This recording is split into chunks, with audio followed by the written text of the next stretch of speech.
What's up, everybody, man? It's your host with the most. Your boy Dub Q is now in the building, man. Welcoming you to the Black Cat Panther podcast experience, man. Make no mistake, you are in the right place. Look, without further ado, make sure that you like, comment, subscribe to the channel. Show that love, man. Make sure you like the video. Stop what you're doing. Like the video. Without further ado, you already see it. Is this offensive line top tier? Cream of the crop, the best of the best. I think that the Carolina Panthers are now sitting with an offensive line that's potentially a top 15 offensive line. And the reason why I said that, because going into the season, after looking at the success that we had on the run game last year on the ground, this offensive line only could stand to get better as time goes. If you look, we were able to keep everybody intact. Your boy Bradley Bozeman just signed a three-year deal to stay in with the Carolina Panthers, so he would be here for the long term, the longevity.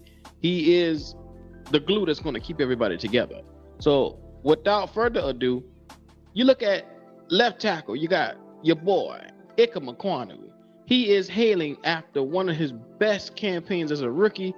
He is going to solidify that left tackle spot. He is the left tackle that we have been hoping for since your boy Jordan Gross has been sitting there. Look, I am so impressed about what we saw from 𝐦𝐨𝐿. I mean, he held his own majority of the year. He even went up against Myles Garrett and different guys like that, Cameron Jordan throughout the year. He held his own. He did what he was supposed to do as a rookie, and I actually think he exceeded my expectations as a left tackle. So therefore, there's a lot of room of growth right there at the left tackle position. I love what I see from him. He is going to be a 10-year guy for us moving forward. Left guard, Brady Christensen. Here's where it gets a little tricky. Brady Christensen was not impressive as a left tackle the year before when they had him out of his spot. But as a left guard, he was serviceable. He came in, he got his job done.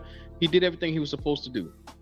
Now, with that being said, there is a guy sitting behind him as a honorable mention when I was going to get to his position in 𝐥𝐤𝐤𝐬. To me, potentially, I think 𝐥𝐤𝐤𝐬 is a better overall prospect than what Brady Christensen is. But I'll leave it to the coaches. Like, Camping is going to decide who's going to be the best of the best to get on this field. Look, Brady Christensen, I can't complain about what he did this past year because he was very good in his pass block ability as well as his run blocking. He did good. He opened up major holes beside 𝐦𝐨𝐿. So I can't be mad at what he done. So shout out to Brady Christians with his little ass arms for really going out there and really, just proving everybody wrong that he can play over here in the NFL, even with shorter arms. That's what he who will not be named said about him. At center, we got your boy Bradley Bozeman back in the building. And I'm going to tell you like this, he get a horn. I love myself some Bradley Bozeman. Shout out to him. Look, we love what he brought to this team. It's I ain't gonna say it the anger, but it's just the grittiness, the determination, the strength. He is that guy, man, and I like what he means to the Carolinas right now. So shout out to him. We look for him to be here for the next 5 years or so, even though he signed a 3-year deal, but he'll be long term. Next up, Austin Corbett, who's suffering an injury right now. We know he'll be ready by the time the season comes, but if not, 𝐥𝐤𝐤𝐬𝐬 is right there to fall in line. If not, they can also look to get a guy in and really plug him in. But Austin Corbett is the champion that came from the Los Angeles Rams, and he's done everything he can to solidify himself as a winner in this league. So I like him. I like the prospect of him being on this line right beside Bradley Bozeman, and in between Taylor Moton. This guy has 8, and I love what he does in his run blocking abilities. I mean, his run blocking is very good.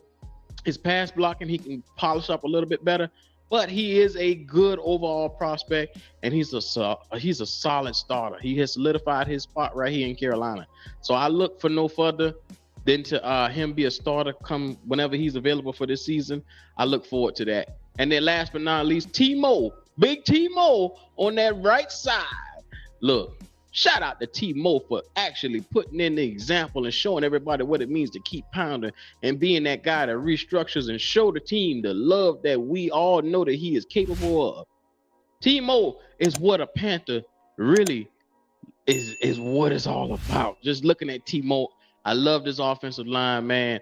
Look, Timo sets the example. He's one of the captains, one of the solid captains on the team, but he's a guy that really comes in and people, when he talk, people listen because he's just that type of dude. So I love having him here. This offensive line has gelled together for a full year.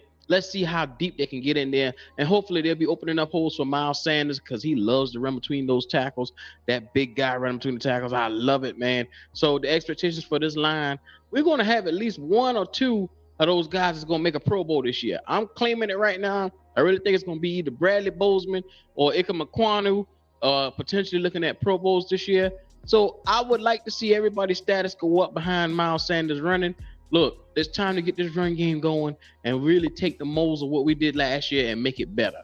So without further ado, this has been your boy 𝐥𝐢𝐤𝐞, and I'd like to welcome y'all to the Black Cat Panther Podcast Experience, man. You are in the right place. Like the video.